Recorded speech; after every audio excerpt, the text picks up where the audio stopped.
Los libros apócrifos. Aunque los libros apócrifos fueron oficialmente aceptados por la religión católico-romana en el Concilio de Trento, estuvieron presentes desde el principio debido a las referencias a las que hizo Jesús mismo de la Septuaginta. Hola, mi nombre es Awisa Natán. Sí, es cierto que hay documentos que muestran que Jesús toma citas de las Escrituras basado en la Septuaginta, la cual, debemos recordar, es una recolección de traducciones griegas que hoy en día se remite generalmente a la traducción de la Biblia hebrea al griego, y que lo más probable es que fue producida en Egipto. Por su parte, y adicionalmente, el apóstol Pablo, quien escribió de manera muy intelectual teniendo a la Septuaginta en su mente, la citó abundantemente. Es posible que los judíos de Alejandría poseyeran una recopilación de los libros apócrifos que los incluyera junto con la traducción de los 39 libros hebreos que sí pertenecían al canon del Antiguo Testamento, porque los israelitas consideraban que una traducción de un libro sagrado ya no era sagrada. Ahora, debemos tener claro que esos libros fueron escritos durante el periodo conocido como el silencio de Dios, y estar de acuerdo que esos libros apócrifos desde siempre han sido polémicos y nunca hubo consenso dentro del canon judío que no los aceptaba ni los reconocía como palabra de Dios. Pero es que si los mismos libros apócrifos niegan ser palabra de Dios, la élite sacerdotal católico-romana no puede obstinarse en hacerlos ver como palabra de Dios y menos crear doctrinas apoyadas en ellos. ¿Acaso no es curioso que esa traducción contenga otros libros que fueron claramente desechados por el canon incluso católico, como Primera de Esdras, denominado Tercera de Esdras por San Jerónimo, Tercera y Cuarta de Macabeos, el Salmo ideográfico de David, los Salmos de Salomón, las Odas de Salomón y la oración de Manasés? Además, no siempre se puede confiar en la exactitud de la versión griega, pues contiene peculiaridades que crean problemas textuales que no se pueden resolver satisfactoriamente. Con esto quiero, de manera microabreviada y sin sesgos de ningún tipo, mostrar que el mayor argumento al que apelan los católicos sobre que Jesús citaba unas escrituras que contenían esos libros apócrifos para legitimarlos es demasiado débil frente a la evidencia científico-histórica. Ahora bien, los primeros concilios no se hicieron para cambiar el canon, sino para ratificarlo.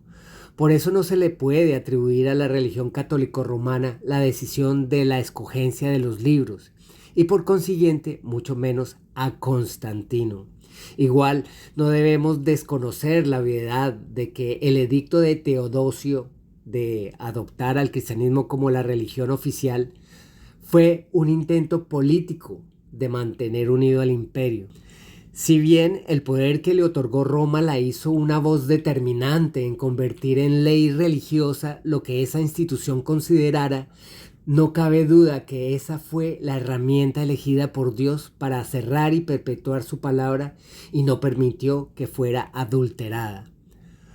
Por fuera de eso, es importante considerar que cuando la Iglesia Católico-Romana se fundó oficialmente en el siglo IV, era mucho más pura que años después, pues los intereses y pugnas geopolíticas y económicas internas todavía no la habían infiltrado de manera tan medular. Por todo eso debe quedar claro que la Biblia no la hizo ni la recopiló la religión católico-romana. Que haya habido concilios católico-romanos posteriores que la ratificaron no significa que dicha religión la hubiera creado. En el Concilio de Trento se institucionalizó de manera académica todo lo que apoyara los dogmas de fe católico-romanos, dando soporte racionalizado, pero sin el más mínimo rigor histórico, para incluir en ella los libros apócrifos. Fueron los católicos no romanos, es decir, el cristianismo apostólico, e incluso ciertos grupos gnósticos o heréticos como el marcionismo antes del siglo IV, los que reunieron las cartas y libros del Nuevo Testamento y descifraron la evidencia de inspiración divina, como lo demuestro en otro video llamado La conformación del canon. Hay que volver a recordar que los judíos no consideraban sagrada ninguna traducción de la escritura. Y ciertamente ellos en su mayoría no consideraban inspirados esos libros, porque si había duda ya no se podía incluir. Ahora, no importa si la Biblia X del siglo IV o la Biblia Y del siglo II o la Biblia que fuera, incluso si hubiera una del primer siglo, contenía esos libros apócrifos. Lo que importa es lo que dicen esos libros, los cuales hablan de sí mismos mostrando abiertamente que no son palabra de Dios. Ellos mismos se excluyen de la Biblia. Es decir, no fueron ni los protestantes o los judaizantes o los herejes o el que sea quien los sacó de la Biblia. Fueron esos mismos libros quienes se sacaron a sí mismos. No se puede negar que hay muchos pasajes bíblicos que han sido polémicos por diferentes causas. Hay ediciones bíblicas que eliminan versículos, otras los ponen con una explicación y otras los ponen dando por sentado que son los originales. Son discusiones muy interesantes, como los de los últimos versos de Marcos. Pero todo eso no tiene nada que ver con los libros aceptados por el canon. Esas discusiones son entre eruditos bíblicos, dentro de los cuales hay muchos y muy buenos católicos romanos. Hay que reconocer que la religión católico romana hizo cosas muy buenas, pero los hechos positivos no deben usarse para encubrir sus desviaciones doctrinales. Ya no me voy a remitir más al rigor de la academia histórica, que en mi opinión es contundente. Me remito a que Jesús mismo lo dijo y no incluyó esos libros. ¿Crees en la palabra del mismo Dios encarnado?